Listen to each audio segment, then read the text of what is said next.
दमकबाट पाँचथरसम्मको यात्रा मेरो अब यस्तो हुनेछ।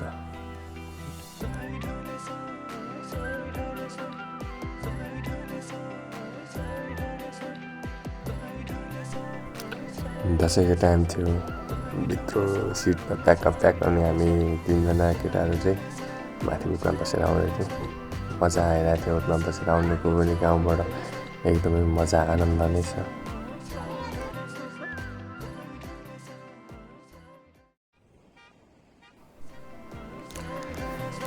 ठ्याक्क उयो दमकबाट हामी पाहाड जाने बाटो उकालो लाग्यो अब भन्नुहुन्छ। यो तेर्सो बाटो धेरै छैन अनि बिचमा त एकदमै मजा आइरहेको थियो जब अफरोड आउनु पाने। त्यसको चाहिँ माथिमा बस्दाखेरि अर्कै मजा, तब दुखेर होइन खुट्टाहरू यताउता हल्लिएर ल्याङ भइरहेको थियो। तर नि त्यो मिठो हावा अनि त्यो नेचुरल स्वाद एकदमै मजा लिएको थियो। पनि मेरो धेरै पछि भेटेको मेरो साथीहरू पनि धेरै छ, सँगै आएको हामी 3जना अनि ऊ पनि पहराउँदो रहेछ, म पनि उसँग धेरै मजाको कुराहरू गर्दै आयो। बाटोमा एकदमै रमाइलो भइरहेको थियो।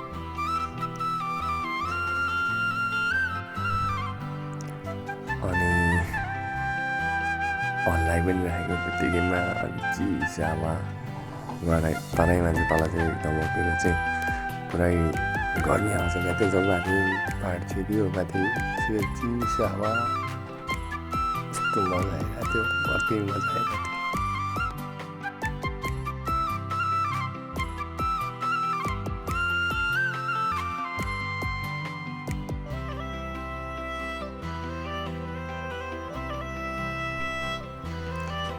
यहाँबाट चाहिँ अफरोड सुरु हुन्छ हाम्रो रमाइलो, कति रमाइलो अफरोडको यात्रा। तिमीले उठमाथि बसेर हामी जस्तै पछाडि पनि यस्तै गाडी मात्रै धेरै चल्छ अनि हामी जस्तो केटाहरू सबजना उठमा, हाम्रो पछाडि 4-5जना बसेर त्योभन्दा अगाडि त्यत्तिकै केटाहरूसँग यस्तो निसान्दै गफ गर्दै है धुलो पाले खाँदै आइरहेको।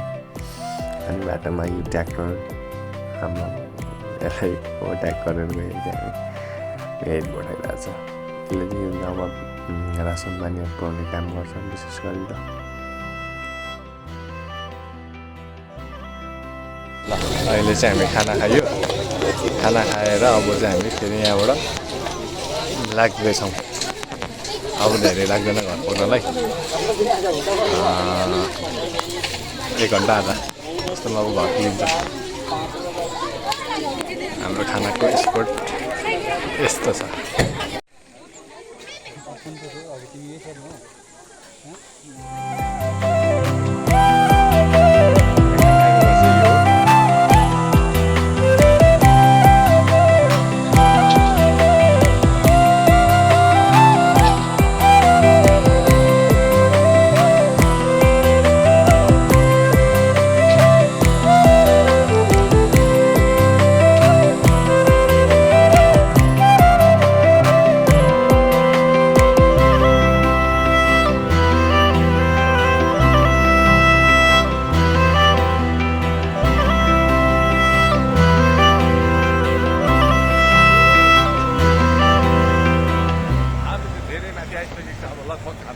घर आउने बेली भइसकेको छ, हुस्सुले दामी ढाकिसक्यो।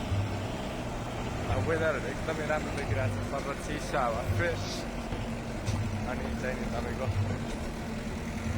हामी 3जना आनन्दसँग हुन गइँदैछ।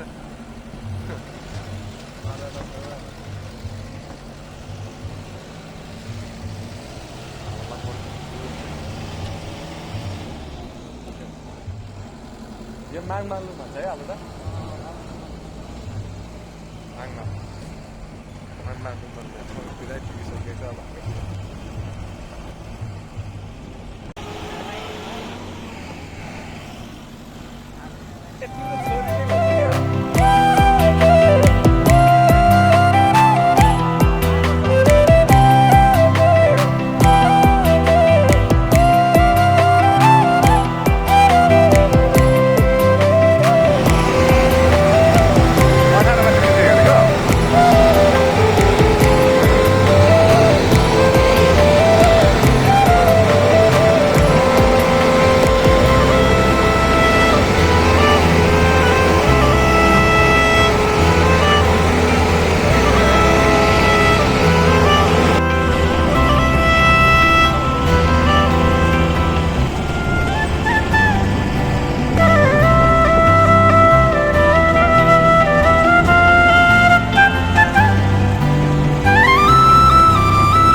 आइपुगिसकेको छ अहिले चाहिँ म आइपुगिसकेको छु यता हुनुहुन्छ हाम्रो काइला हेलो हेलो हाउ कता सेवा हाउ यस्तो छ मेरो घर चाहिँ यही हो मेरो घर यस्तो छ मेरो घरबाट देखिने भ्यू अब यस्तो हुन्छ हेर्नु है त पाटै यो चाहिँ मेरो घर हो अब तिमीहरूले पिठा खायो है त्यहाँनिर के गरेको मेरो घरबाट देखेको दृश्य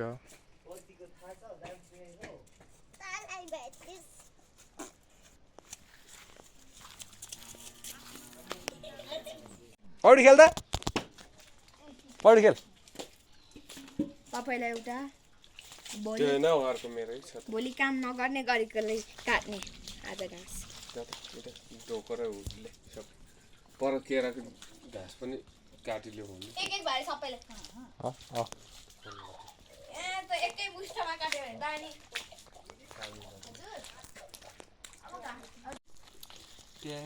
मलाई दिन्छ ए घाँस काट्नु पर्ने अहिले मेरो गम्बुट तपाईँ आफै जानुपर्छ हामी जान्छ कति राम्रो राम्रो बच्चा जन्माएको यिनीहरूले परै घाँस दिएको छ यही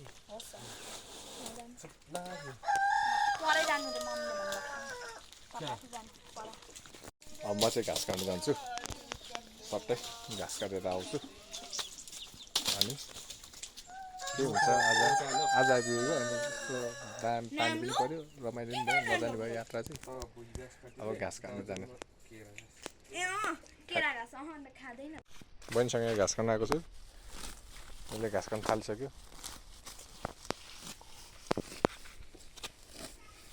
अब मेरो पाला अब घाँस काट्ने म घाँस काट्छु अब एक भारी काट्छु आज म एक भारी मात्र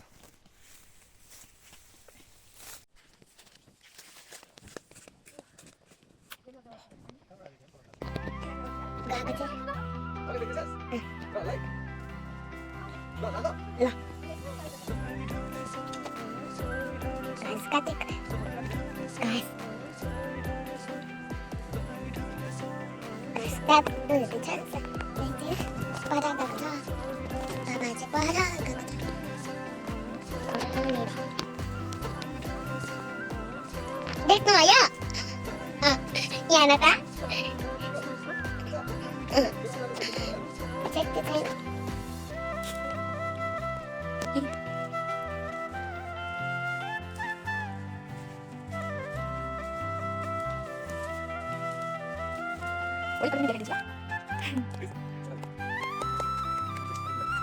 यति हो भारी कुरा होइन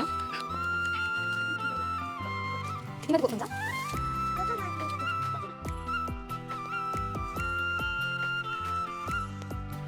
बारुवाले टोकाइ पनि खाइयो घाँसको भारी पनि पुऱ्याइयो यसले चाहिँ पुऱ्याएको पनि छैन गफ मात्रै गरिरहेको थियो अघि म चाहिँ अब लागेँ यो चाहिँ अहिले आउँछ मेरो भारी के अरे मेरो भारी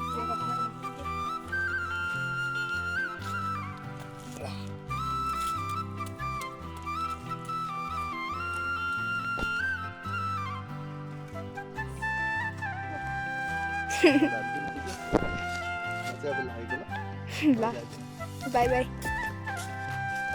मेरो चाहिँ होइन यहाँ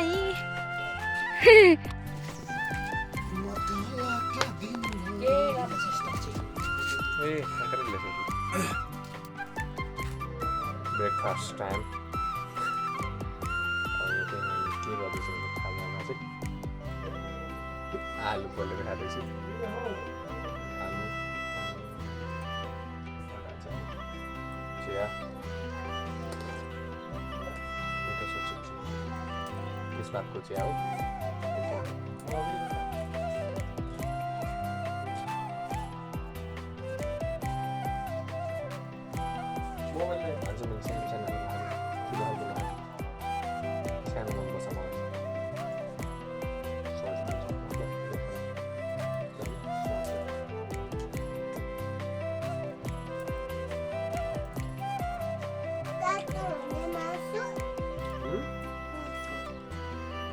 Tau makan atas?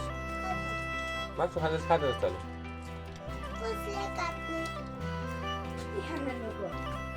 चिया आलु काँडा टिपेर ल्याउनु सानो त्यहाँ ले न त्यतिको बाहिर जा न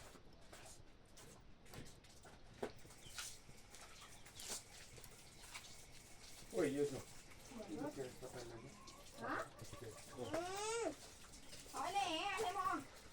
बनाउनु छ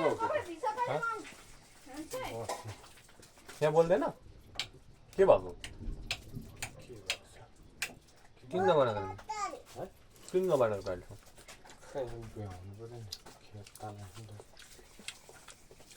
त्यो चिम छैन र त्यो चिम छैन चिम होइन बेड चाहिँ बनाउनु छ खासी हो त